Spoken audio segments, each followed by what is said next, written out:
Hi everyone, my name is Harlene. Today I'm going to be doing a video on the 4 types of alcoholic families. If you grew up in an alcoholic family, you know that it is an absolute nightmare. It's loud, it's scary, it's terrorizing, there's usually some degree of abuse present, and it's just overall uncomfortable.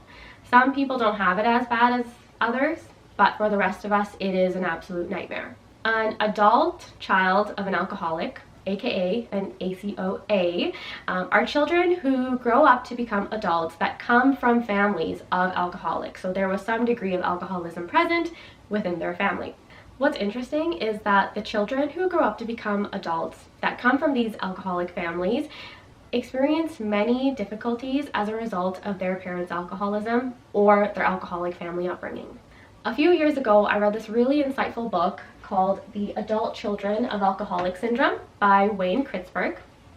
In the book, Wayne Kritsberg talks about the 4 different types of alcoholic families that adult children of alcoholics come from, and I'm going to be outlining them here for you today. So the first type of family is the glass half full of alcoholics. The culture of this family is that it's normal to drink. Grandparents drink, mom and dad drink, uncles and aunts drink. Drinking seems to be the central thing that brings this family together. And it's not that every single person in this family type needs to be an alcoholic, but there is alcoholism present in multiple generations, and a lot of people drink. So an example that I can give to you of this family type is, let's say you're coming home from school, you just got off the bus, mom and dad are home, dad's already started drinking, mom's about to start, your aunts and uncles are over, they're in the basement, and everybody's hanging out drinking. And this is a regular occurrence that happens almost every day.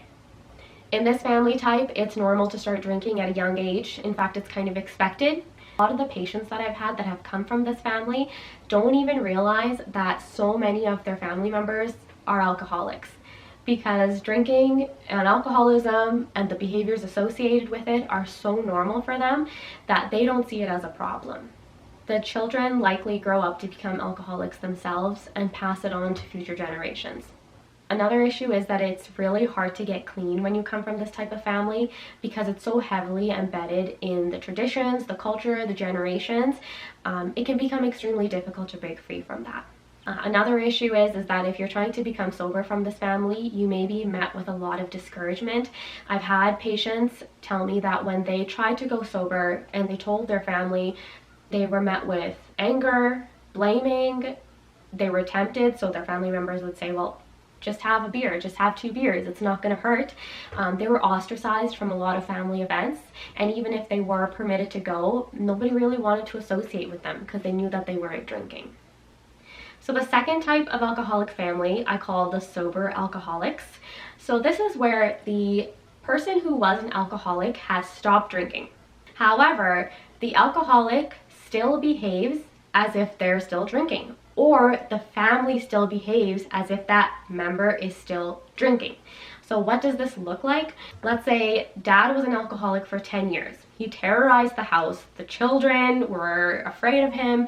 Everybody walked on eggshells. Nobody wanted to piss him off.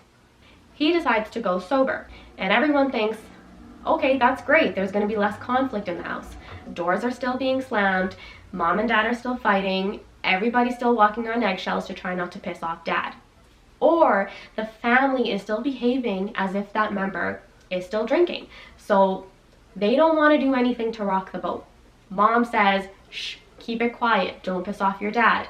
The kids are still hiding in their rooms as soon as he comes home from work. Even though things may have gotten better to some degree because the dad is no longer drinking, those dynamics are still present that we find in alcoholic families. This means that there are a lot of unspoken rules, and so some of these rules typically involve, we don't talk about the fact that your dad was an alcoholic, don't mention anything to him about when he was drinking, don't try to piss him off in case if he starts drinking again or whatever. Essentially, the family just does not want to tip the boat.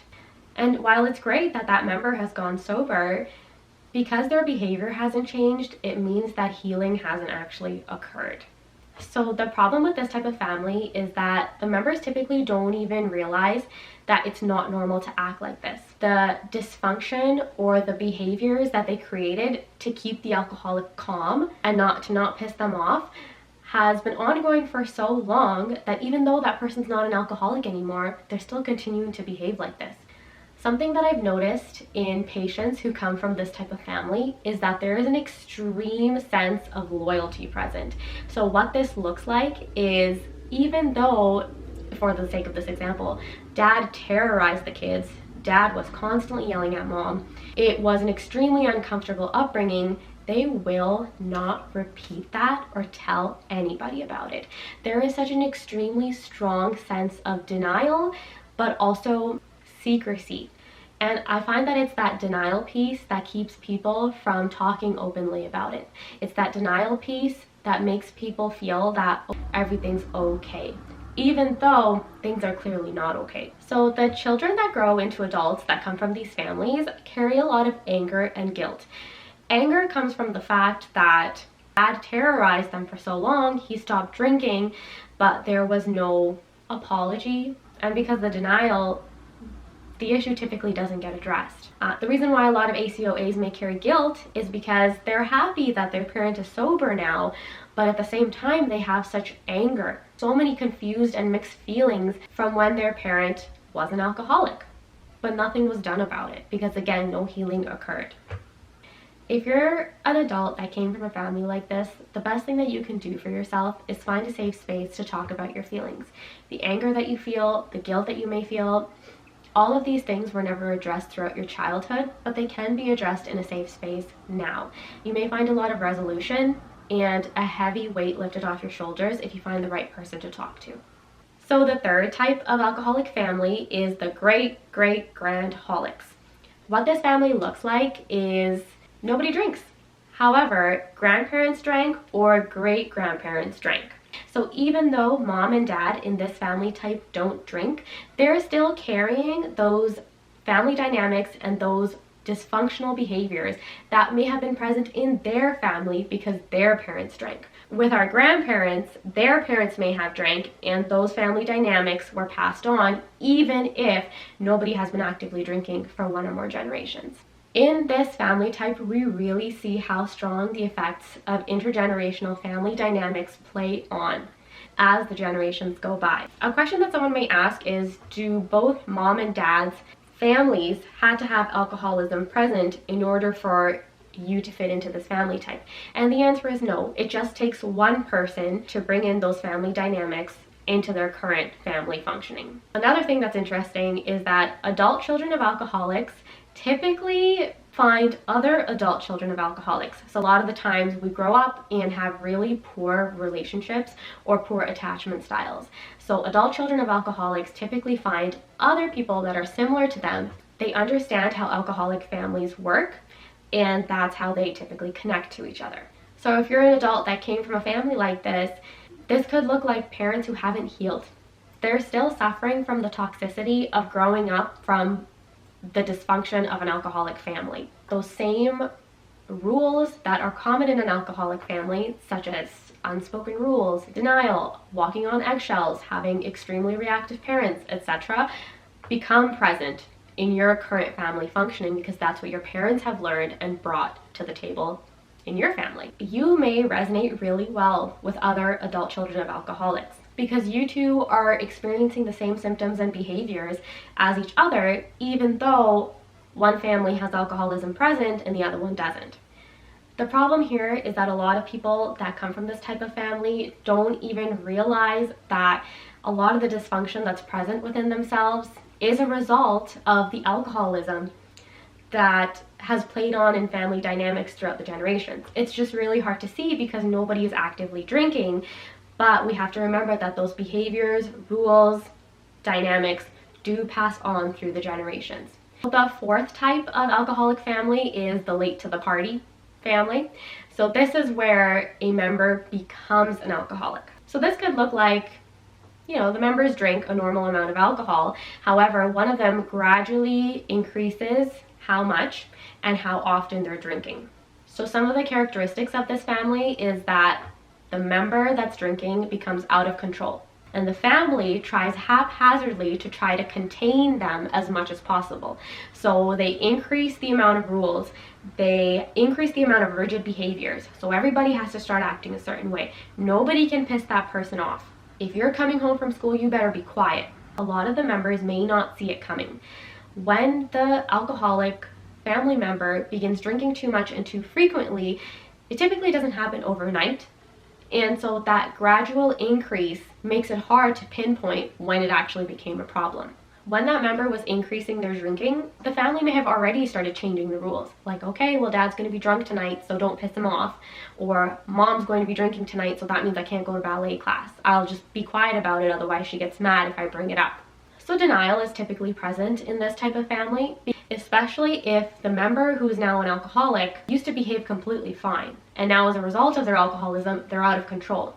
The family doesn't typically want people to know that this huge change has occurred in their house and they're having difficulty trying to control it. It can be embarrassing for some people, and a lot of the time the family members just don't know what to do. So some of the things that you can do if you come from this type of family is recognizing the signs that that member is developing a dependency on alcohol.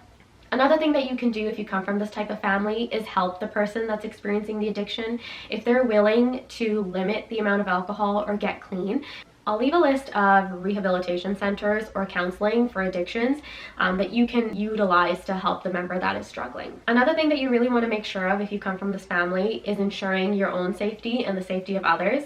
If the member who is now an alcoholic is difficult to control, there may be some degree of behavior that's extremely unpredictable, especially if how they behave now as an alcoholic is not in line with how they used to behave. You definitely want to watch out for any kind of potential for violence, abuse, or risky behaviors that they may get themselves involved in. Another really big downside about this family is that if things were functional before, but now things are dysfunctional as a result of that member becoming an alcoholic, the children present in that family are now susceptible to becoming alcoholics themselves or adult children of alcoholics themselves. So to wrap up this video, we talked about 4 different types of alcoholic families. The first one is the glass half full of alcoholics, where most members are alcoholics. The second one was the sober alcoholic, where the member that used to drink is sober now, however the family and the member are still functioning like they're still drinking.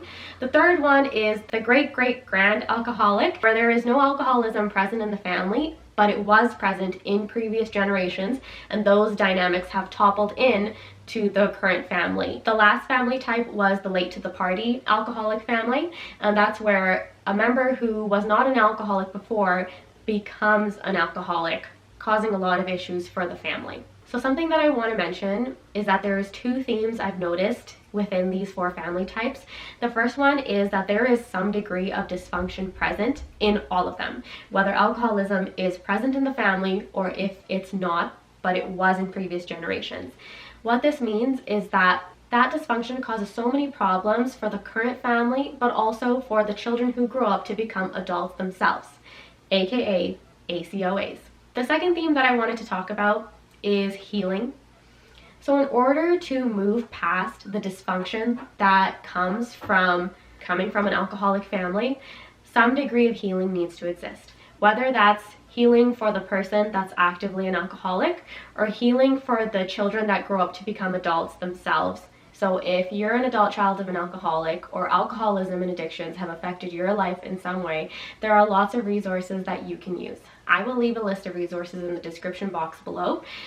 These resources include Alcoholics Anonymous, Narcotics Anonymous. These are peer support groups that you can utilize, and they have meetings all over. They also have meetings for adult children of alcoholics all over Canada as well, and I'll leave the website in the description box so you can access that.